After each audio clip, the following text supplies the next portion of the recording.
नमस्कार सभी को। तो देखिए यहाँ पर हम लोग एक बहुत इम्पोर्टेंट वीडियो लेके आए हैं। इसमें हम लोग मेनली यूपी ट्रिपल एससी की जो लेखपाल की कट ऑफ होगी, जो पेपर पैटर्न होगा और बहुत सारी चीज़ें हैं उसको यहाँ पर डिस्कस करेंगे।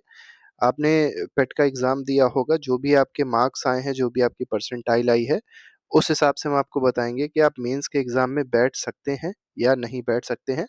अभी फ़िलहाल सभी को फॉर्म भरना पड़ेगा, 29 से फॉर्म स्टार्ट हो जाएगा।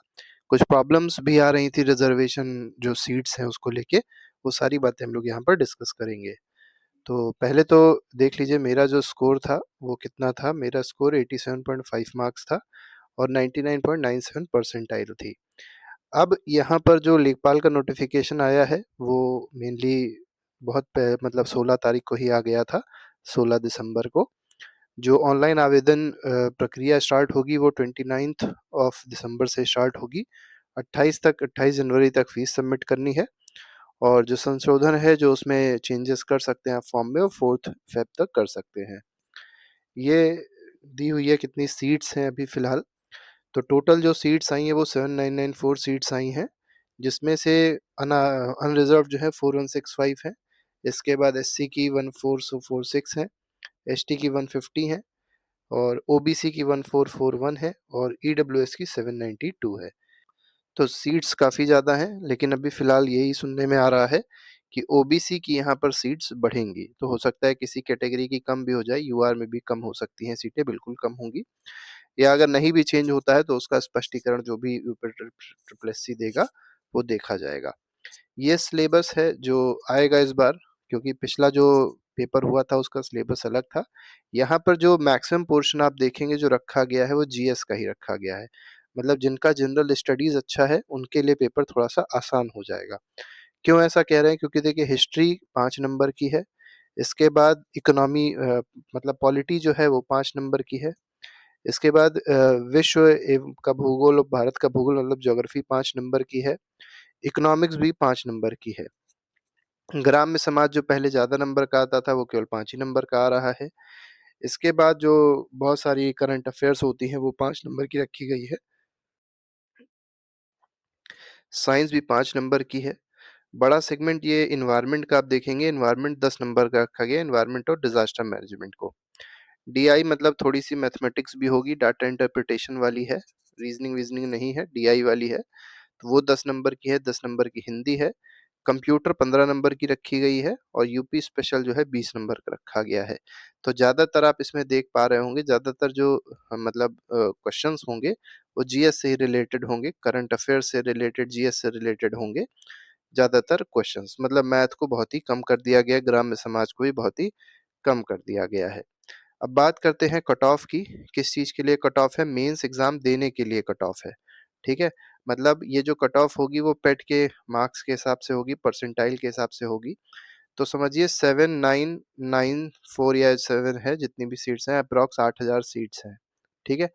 अब इसका जो है 15 टाइम्स कैंडिडेट्स को बुलाया जाता है, लेकिन वो 15 नहीं, अप्रॉक्सिमेटली 20 टाइम्स कैंडिडेट्स हो जाते हैं, ठीक है? अब 20 टाइम्स कैंडिडेट्स का मतलब मान के चलिए 1,60,000 बच्चों को यहाँ पर मेंस देने का मौका मिलेगा, या इससे थोड़े ज़्यादा को भी मिल सकता है, 2 लाख तक मान के चल सकते हैं, बच्चों को मेंस देने का मौका मिलेगा, ठीक है? अब ये बात करते हैं हम लोग यूआर की जो कट ऑफ जाएगी, प्री-क्यू कितनी होगी?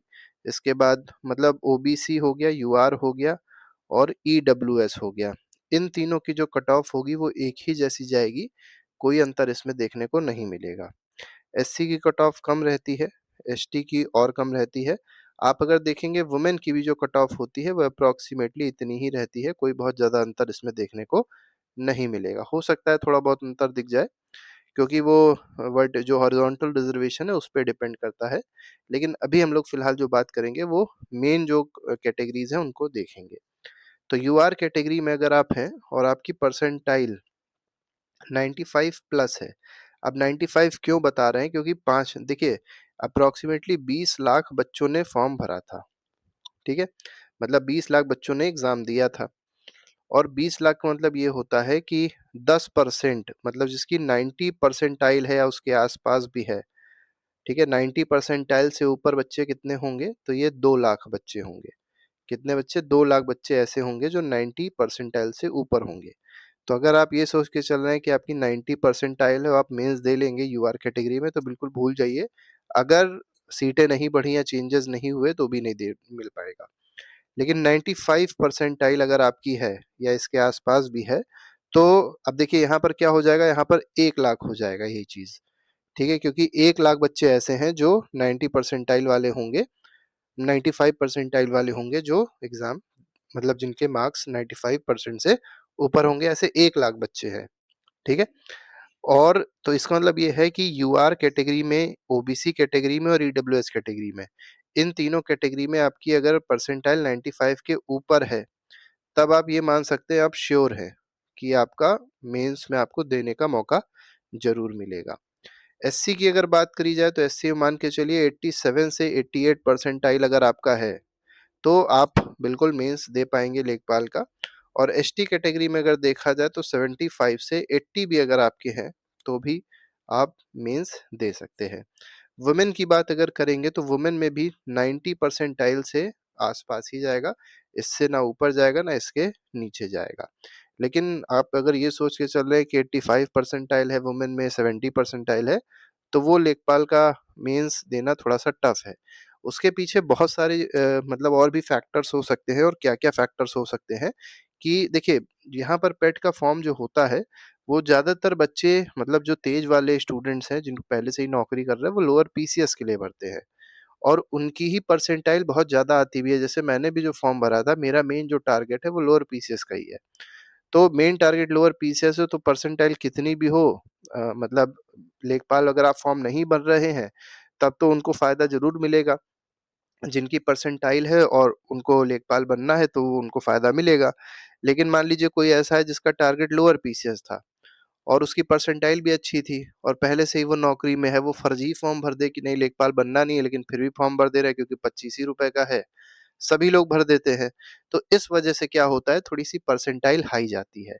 तो अगर ऐसा लोग कम करते हैं, मतलब कम लोग ऐसा करते हैं कि लोअर पीसीएस वाले बच्चे लेखपाल का फॉर्म नहीं भरते हैं, ऐसा अगर मान लीजिए कम देखने को मिलता है, तो ये जो 95 परसेंटाइल हम आपको बता रहे थे, 90 तक भी जा सकता है। तो ऐसे-ऐसे 2-3 परसेंटाइल सब में कम हो सकता है। लेकिन अगर आप ये सोच के चल रहे हैं कि 50 परसेंटाइल आपका है, 60 परसेंटाइल है और आप सोच रहे हैं आपको एग्ज़ाम देने को मिल जाएगा मेंस का, तो बहुत ज़्यादा मुश्किल है। अभी कुछ भी कहना पॉसिबल नहीं है कि कितने परसेंटाइल पे जाएगा, क्योंकि वो सारी चीज़ें हमने आपको बताया, बहुत सारे फैक्टर्स पे डिपेंड करेगी। पहला फैक्टर तो यही रहेगा कि कितनी रिज़र्वेशन में जो सीटें, जो प्रॉब्लम हो रही थी, जो इश्यू चल रहा था, कितनी सीटें किसकी कम हो रही है, किसकी सीटें किसकी बढ़ रही है, कितनी बढ़ रही है, उस पे डिपेंड करेगा। और दूसरा ये है कौन-कौन फॉर्म भर रहा है। ऐसा नहीं है कि जिनकी परसेंटाइल बहुत अच्छी है, वो सारे के सारे लोग फॉर्म भरेंगे ही मेंस का, ऐसा भी नहीं है। और अगर फॉर्म नहीं भरेंगे, तो उनकी परसेंटाइल कितनी भी हो उसका कोई मतलब नहीं होता है। और ऐसी एक मतलब जो लिस्ट है, वो बहुत ज़्यादा कैंडिडेट्स की होगी जिनकी परसेंटाइल अच्छी होगी और जो लेखपाल का फॉर्म नहीं भी भरेंगे, ठीक है? क्योंकि हो सकता है पहले से ही वो लेखपाल हों या पहले से ही वो किसी अच्छी नौकरी में हो, लेकिन वो लोअर पीसीएस के लिए मतलब फॉर्म भरे हों पेट का। ठीक है? तो ये चीज़ थोड़ा-सा याद रखिएगा। तो जो लोग बहुत ज़्यादा परेशान चल रहे हैं इसमें, बिल्कुल परेशान मत होइए, केवल अपनी पढ़ाई जो आप कर रहे हैं, वो पढ़ाई करते रहिए। बहुत ही जल्द आपको रिज़ल्ट मतलब जो भी मेंस का फॉर्म है, वो भरने को मिलेगा और बहुत ही जल्द ये एग्ज़ाम भी हो जाएगा। मतलब अप्रैल तक मान के चलिएगा कि इसका मेंस एग्ज़ाम हो जाएगा। ठीक है? तो बहुत अच्छा ये मौका है सभी लोगों के लिए। हमारी तरफ से सभी को शुभकामनाएँ हैं, सभी को गुड लक है। सभी